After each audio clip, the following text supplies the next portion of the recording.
Is no clicker this time? Right there. So,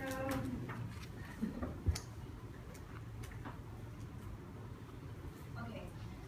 So my topic is on love and why people don't believe in love and why to choose love. So is love real? Many people believe love isn't real because of their current previous experiences that they've encountered, and because they got hurt, they decided not to believe in love.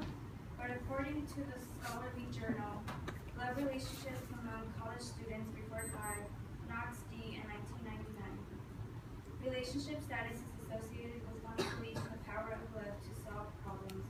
Respondents who are currently involved in a relationship were significantly more likely to agree that love conquers all, and that those who are not involved in a relationship. So basically, if you're involved in a relationship, you're more likely to believe in love than those who have not encountered a relationship, who haven't had one, or are not in one, or were hurt by one.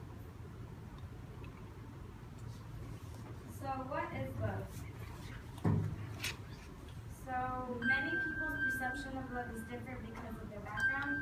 For example, a lot of us come from families that are intact or divorced families. So according to the Journal of Divorce and Marriage, Parental Divorce in Young Adults Believe About Love, edited by Sprecher, Kate, and Love in 1998, findings suggest that the quality of marriage is most important in the progression of functional love beliefs, not just whether people divorce. So it doesn't matter if your parents are divorced or not, it just matters if they're like happily in their marriage and what you see going on in the relationship. So being a girl, basically at an early age, you're like stripped with all these ideas of what love is because of fairy tales and movies, and you're exposed more than men are to believe about the romanticism of love.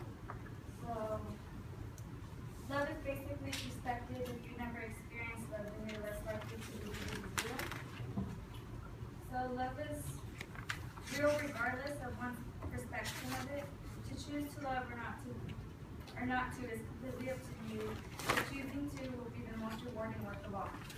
So firstly, I will be talking about the scientifically viewpoint of love. Second, I will talk about perception and how it affects young adults, intact and divorced households. And lastly, I will talk about the feeling of why it is worth to choose love. But first, let me explain the scientific way of looking at love.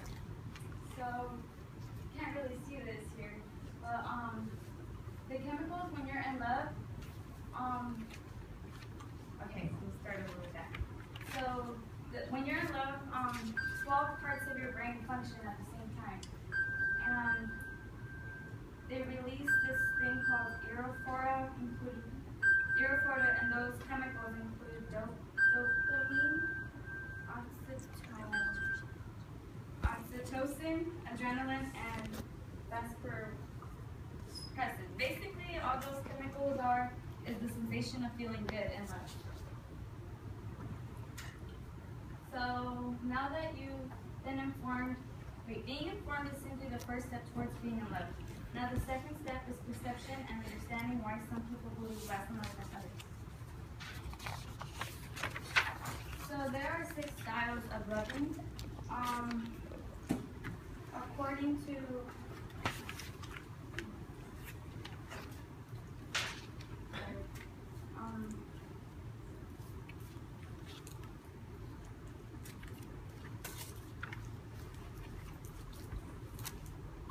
I think his name is John Lee.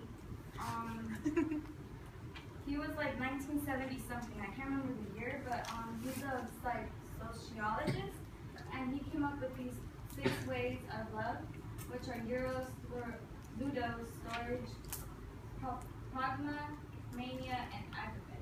So they're all basically love, and everybody experiences these styles. I mean, not everybody experiences these styles because of their perception of love.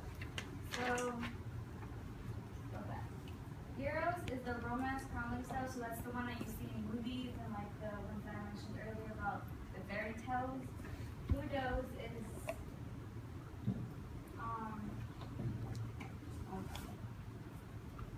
Eros is the passionate love. game playing. So you know those people that are like, jump from one relationship to another. They don't really believe in love. They just want partners. That's their kind of love. Storage is the friendship love that you create from a friendship. Pragma is logical, so it's more like a business thing. To the people, like they're just in it for finances, to keep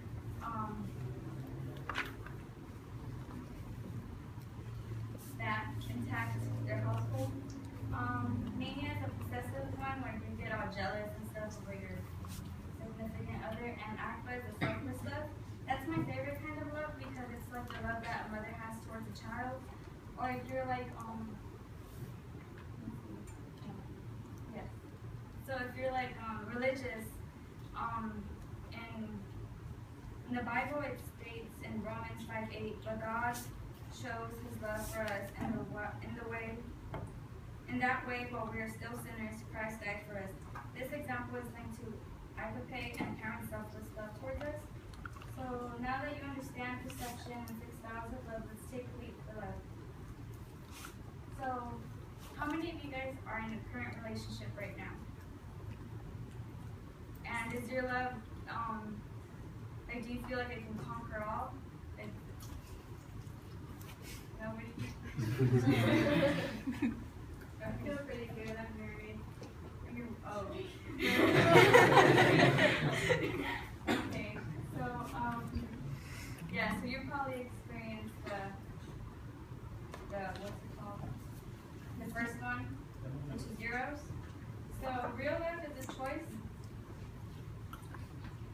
So real love is a choice, and it is backed up by C. Adam Smith Livingston on Post latest updated on October 2014. He states that this quote that I really like, and no one falls in love by choice, it is by chance. No one stays in love by chance, it is by work, and no one falls out of love by chance, it is by choice.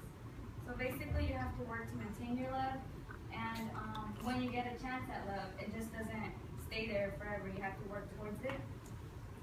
And he also mentions another story about, he mentioned a personal story about his grandfather who's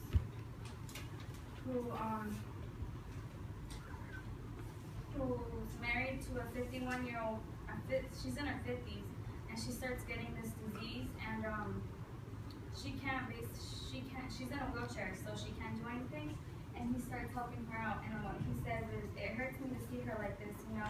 When I got married, I thought that everything would be smooth sailing. I never imagined that I would have to help her, change her, cater her every day, but I do it, and I don't mind it because I love her. So people don't believe in love is real because they haven't taken the time to analyze the possibility of commitment and hard work.